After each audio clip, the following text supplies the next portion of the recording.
I'm completely lost and don't know what to do. There were signs, but I ignored them. I was so blinded by love that I never could have imagined this happening to me, especially with her, my wife and best friend of almost 20 years. I work in another city and wasn't supposed to be back until tonight. Tomorrow we were supposed to go on a 2-day trip. Work was quiet, so I came home yesterday afternoon. The trip was supposed to give us some alone time after a busy summer with family and friends. When I pulled up, there was a truck in my driveway I didn't recognize. Recently, a neighbor asked how I liked my new truck, but I thought he was mistaken and brushed it off. Seeing that truck, though, gave me a sinking feeling. I loved my wife and trusted her completely, but something felt off. I crept up to our bedroom window. It was open, and I heard them. When I looked inside, my worst fears came true. There they were, naked in my bed. I just walked away, fighting the urge to do something I'd regret. I can't even think about what's next for me. I drove to our family cabin and spent the night drinking everything there. Today, I went back home to confront her, but chickened out. I'm not ready, all I feel is rage, and all I can think about is violence. I'm not in a state to face her. I'm back at the cabin now, staring at a 1.8-liter bottle of rum for the past hour. I want to get drunk and forget this, but I'm scared I'll get wasted and do something stupid. I know this is a critical moment in my life, and what I do in the next few days will shape everything moving forward. That's why I'm here. I need help. I'm not ready to talk to family or friends, so I'm turning to strangers online. Update 1. The amount of support and advice I've gotten is unreal. I even got emotional realizing how many kind people are out there willing to help a total stranger. It's given me a bit of hope when I needed it most. The downside is I can barely keep up with responding to everyone. So, let me start with a huge thank you for all the kind words and helpful advice. It means the world to me. I noticed some recurring questions and comments, so I want to clarify a few things and give a small update. I'm feeling a lot better today. The pain's mostly gone. I still feel like I got punched in the gut, but otherwise I'm starting to look forward. It's only been 2 days, so it feels weird, like the calm before the storm. Or maybe I'm just weirdly resilient. Here's some context for the questions and comments I've gotten. We don't have kids, though we were planning to start a family soon. We recently sold our house and we're going to move closer to my job once the new owners take over. I'm gonna thank my neighbor for the heads up about the truck, but I'll keep it low-key like he did. A lot of you asked about the signs I mentioned ignoring. Here are a few that come to mind. She was texting late at night, which wasn't like her. She started going out with friends after work a lot, which was new, but I was happy she was being more social. She had weekly yoga classes, but turns out she wasn't paying for them because one of the instructors was her coworker, and she was helping with organization and cleanup. Also, I thought she wasn't flexible enough for someone doing yoga. And then there were calls from unknown numbers that hung up when I answered. We usually pick up each other's phones if they're closer, and a few times unknown callers drop the call as soon as I answer. We get a lot of spam calls, usually telemarketers or collectors looking for the number's previous owner, but these were just hang-ups, which was rare. When my brother came over, we had a long, serious talk. He's always been my real best friend, and I realized I need to remember that. He's always got my back. No judgment, just like I've been there for him. He shows what true friendship is, even if we bicker sometimes. Since I was supposed to be home last night, I decided to reply to my wife's message. At work, we're not allowed to use phones, so it made sense that I could only text her. She knows I can sneak a few messages. I told her I had to go to a remote company site and wouldn't be able to call until the weekend was over. I said I'd cancel all our bookings and rebook later. She suggested taking her best friend to the romantic winery hotel I'd booked. I knew she didn't mean the friend she wanted me to think of. I told her I already gave that reservation to my brother and his wife, since it was non-refundable, and they'd pay me back in a month. This morning, I canceled all the bookings except the romantic suite. My brother's coming with me instead. Luckily, the hotel let us swap the honeymoon suite for a room with 2 beds. There's a nice lake nearby with boat rentals, and my brother and I have been overdue for some time together. I've got free weekends coming up, and not having to text or talk to her for a few days takes some stress off. It gives me time to think. Right now, I'm leaning toward divorce. Honestly, I don't see another way. My brother supports me, but suggested taking a couple of weeks to cool off and talk to someone.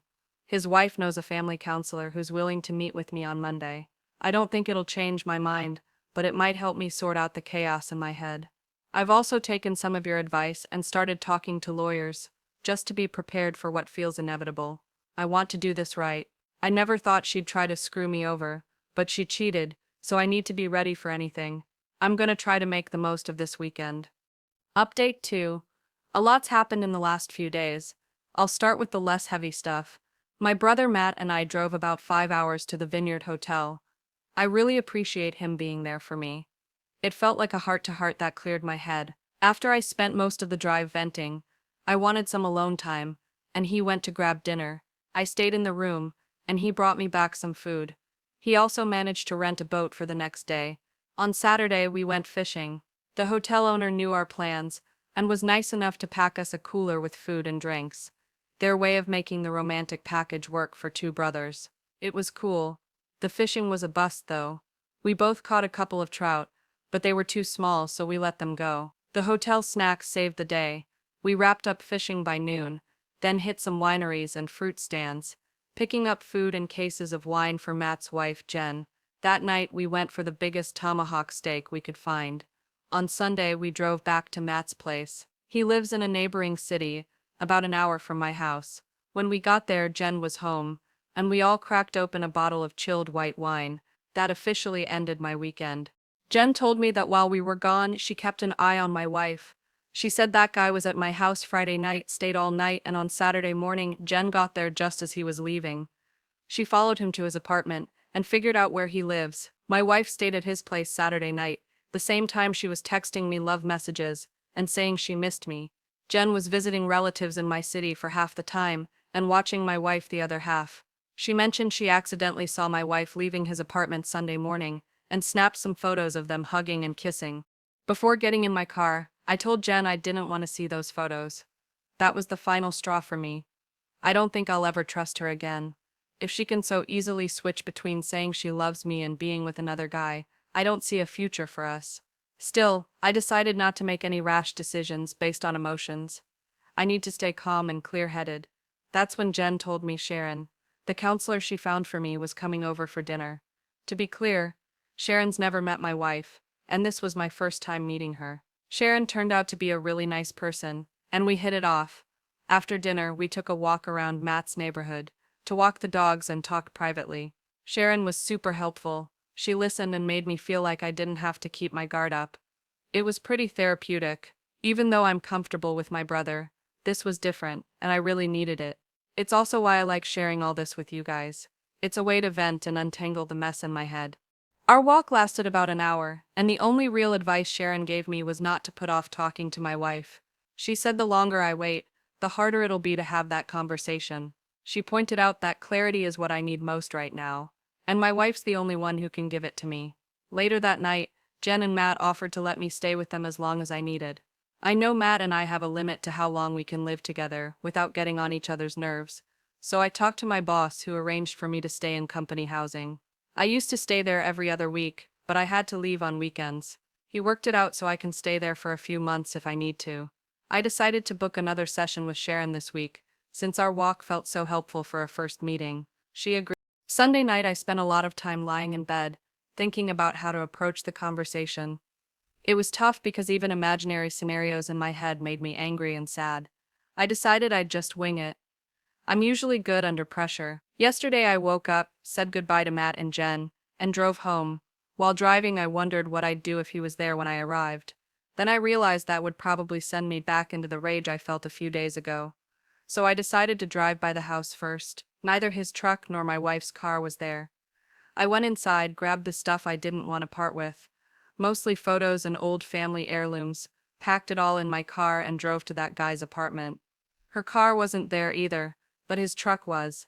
I texted her to see where she was. She said she was grocery shopping. I trust her so little now that I drove by the store to make sure she was actually there. I hate admitting it, but my trust is so broken that it's the only way I can be sure of anything. I texted her again and told her to just come home because we needed to talk. She asked what was wrong. I said she needed to be ready for an honest conversation, and turned off my phone. She got home 15 minutes later. When she walked in, she came to hug and kiss me like she always does. But I turned away. She asked again what was wrong, and I told her she needed to start being honest with me. She acted clueless and said she didn't know what I was talking about. I said, fine, if you can't be honest, I'm leaving. She started panicking and said, are you talking about yoga? I figured that was something, so I asked what she meant. She admitted she hadn't been going to yoga. Here's a quick rundown of the rest of the conversation. If you weren't at yoga, where were you? I was walking to relax because I've been really stressed lately. Why were you stressed, and why'd you lie about what you were doing? The move was stressing me out, and I didn't know how to tell you. So you decided to lie? Why couldn't you just say you were walking to de-stress? I didn't want to lie. I was scared my stress would stress you out. I'm not stressed. I think you're not telling me the whole truth. What do you mean? I think you're lying about more than just skipping yoga. Be honest. You lied again. This isn't gonna work. I don't know what else to say. Are you talking about last weekend when I went drinking with friends and came home late? Is that really what you did that night, or is that a lie too? I did go drinking, but yeah, I wasn't with my best friend, like I said. So who were you with? No one? I was drinking alone. Now you're drinking alone. Yeah, maybe we should talk about this later. This is your last chance. Be honest, or I'm out. I don't know what else to say. Alright, I'm leaving. At that point, I got up and walked out. Usually when we fight, I take a drive to cool off, so she probably thought it was one of those times. But then she realized I'd taken my clothes, toiletries, and Xbox. She started blowing up my phone. I told her I gave her a chance to be honest, but she didn't take it, so I had nothing left to say. She begged me to come back and talk in person, saying she had no idea why I was so upset, or what she'd done wrong. She kept saying she loved me and would never hurt me. Hearing her say that hurt even more. It was like a fresh wound. I used to believe those words without question. Now they felt like a dull, jagged knife ripping my heart apart. I couldn't take it, so I hung up. She called back about 40 times before I was ready to answer again. This time she asked, did you talk to Karen, her best friend? I asked why she'd think that, and she said, come home. I don't want to talk about this over the phone. I agreed, drove around a bit to calm down, and went back home. Here's how that talk went. So you talked to Karen? No. Why? A few weeks ago, while you were at work, we went out drinking. Some guys started buying us drinks, and we just played along. When we were leaving, one of them tried to kiss me. I pulled away and told him I'm married. I felt awful about it. I wanted to tell you, but I'm an idiot and decided to hide it. Karen hooked up with one of the other guys and gave his friend my number without my permission. He's texted me a few times since, but I never responded. Can I see your phone? Yeah. She showed me her phone, and it was completely empty except for text from me and her mom. She never deletes her texts, so the empty phone was a red flag. I checked her photos, nothing there either, but then I looked in her deleted photos and found a picture of some guy I didn't know. Who's this? I asked. The guy who tried to kiss me, she said. Why'd you take his picture? It was just stupid. That's not a reason. Why'd you take it? I don't know. Is that all you've got to tell me, or is there more? That's all I can remember. I walked out again. I was done with her drip feeding me the truth. I hopped in my pickup and drove off. She ran outside, trying to stop me, but I was already gone. I pulled into a nearby park, sat on the tailgate of my truck, ate my lunch, and tried to figure out what to do next. While I was sitting there, other moments I should have paid attention to started popping into my head. Like this one time I worked a weekend shift and went to bed early. My wife went clubbing with some friends. I woke up at 4 a.m., and she still wasn't home. I called her a few times, but she didn't pick up. About half an hour later, she called back and asked me to pick her up. When I got her, she said they'd been trying to get a taxi but couldn't.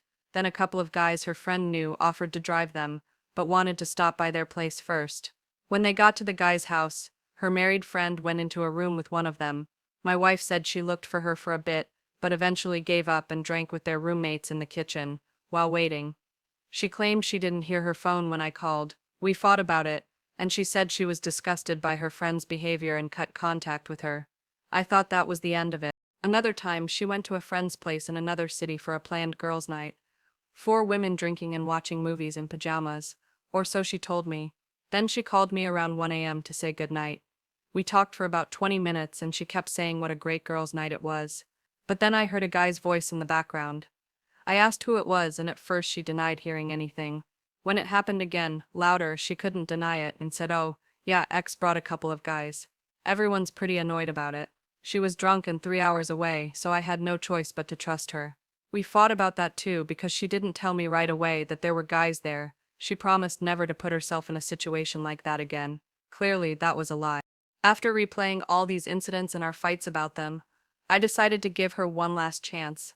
I turned on my phone, and it rang almost immediately. It was her, screaming and begging me to come home. I drove back. When I walked in, she ran to me, sobbing, collapsed on the couch, and kept saying, "I'm sorry, I'm sorry." "What are you sorry for?" I asked. She started rocking back and forth like she was losing it. It took her 5 minutes to catch her breath, and finally talk. "I lied about the guy who tried to kiss me," she said.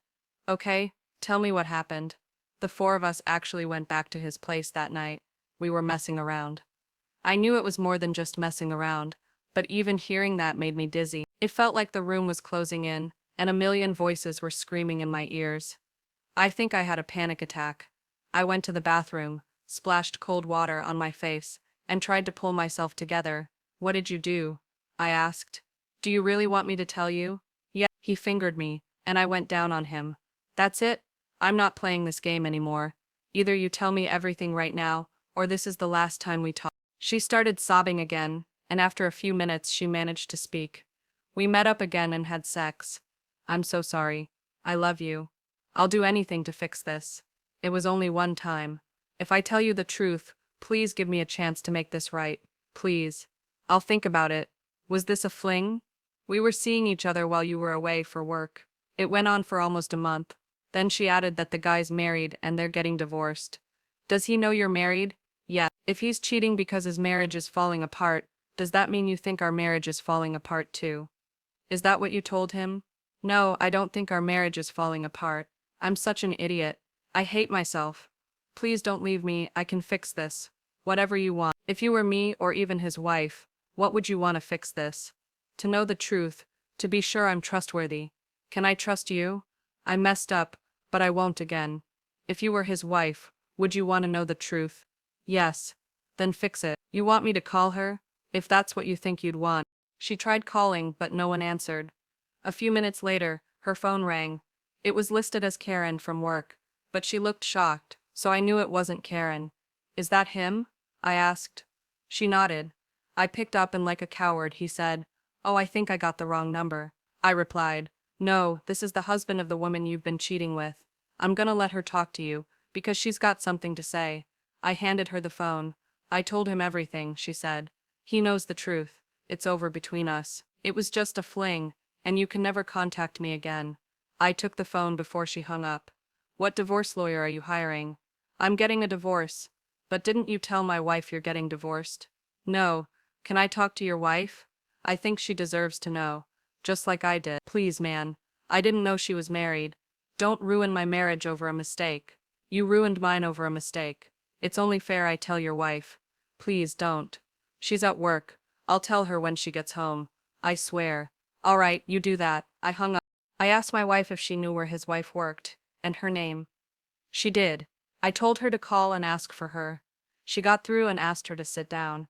The woman said she was about to leave, and would call back from her car. She did. "What's going on?" she asked. My wife said, "I have something awful to tell you, and I don't want you to crash because of it. Please don't drive." "Oh God, something happened to him?" "No, he's at home. I just want you to know I had an affair with him for a month. I'm confessing to my husband now, and I thought you deserved to know too." The woman went silent for a minute, then said, "If this is some sick joke, I'll find out who you are," and hung up. Less than 10 minutes later, my wife got a text from Karen, from work. "Thanks, you just ruined my life." I grabbed the phone and replied, "You ruined 4 lives and 2 marriages. Don't forget this is your fault, you jerk." For the next hour, my wife begged me to stay. She offered couples therapy, promised never to leave my side, even offered sex, everything I expected, thanks to your comments. Then she said we should take that vacation, on her dime. "We need time together," she said. "We need quality time because your work schedules pulled us apart." Exactly what I figured she'd say. She didn't expect me to tell her I already took that vacation. She definitely didn't expect to hear I'd started therapy for myself. And she sure as hell didn't know I'd caught her with her lover in our bed. I don't think she had a clue I already had a place to stay. When I laid it all out, she collapsed on the floor, sobbing. She started saying she didn't deserve to live, that I should kill her right there because she's too awful for anyone. That went on for a while. I stayed for 4 hours, listening to her excuses, her attempts to hug me, hold me, or even offer to make it up if I'd just stay and work it out. In the end, I called Karen and told her that her friend, who cheated, was in a terrible state, and that she should come check on her. Then I just left. It's been almost a month since then, and I haven't spoken to her. She's been calling and texting me nonstop. Her friends and family have been reaching out too, each with their own arguments or pleas for sympathy.